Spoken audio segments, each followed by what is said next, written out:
Now it's the question on everyone's mind: when will the pandemic end? Bloomberg's vaccine tracker predicts when we will reach herd immunity globally. But we'll warn you, the answer may make you cringe. Quick Takes Madison Mills is here to bring us into the timeline. Maddie, thank you for being here. And what can you tell us about when we can move past this pandemic?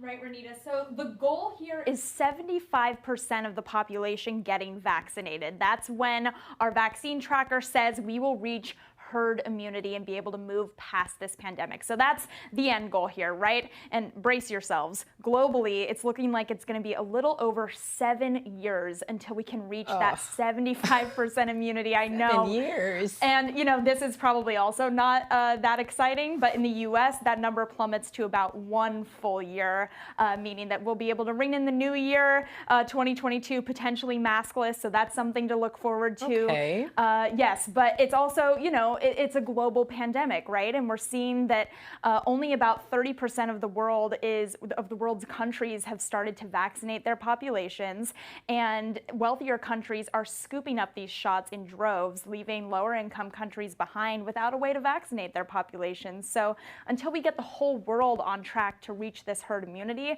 we're going to be dealing with this virus.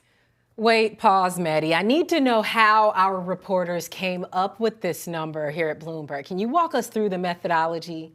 Sure. So it is important to note that this is a snapshot in time, right? This is just what the timeline looks like today. Okay. Things like the snowstorm in New York this past week really slowed down New York's timeline. It went from 13 months until we're all vaccinated to 17, and now it's back to 13 after that snowstorm died down.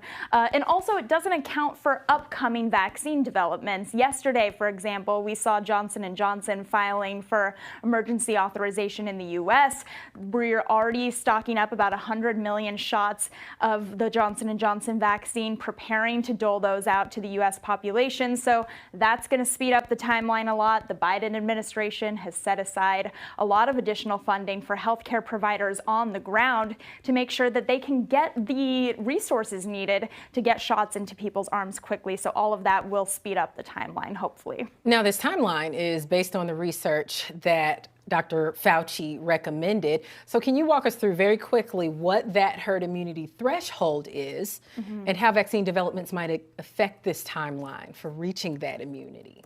Sure. So Dr. Fauci said herd immunity is anywhere from 70 to 80% of the population being vaccinated. But it's important to note that we're not talking about natural immunity here. And the reason is because we just don't know yet how long people are immune to the virus after they've already had it. Right now, we think it's about 6 months. It could be longer. It could be shorter.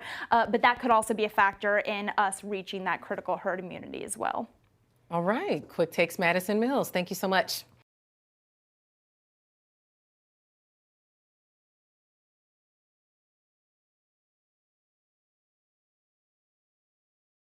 The biggest stories the moment they happen from around the globe. Subscribe to Bloomberg Quick Take now for insight in an instant.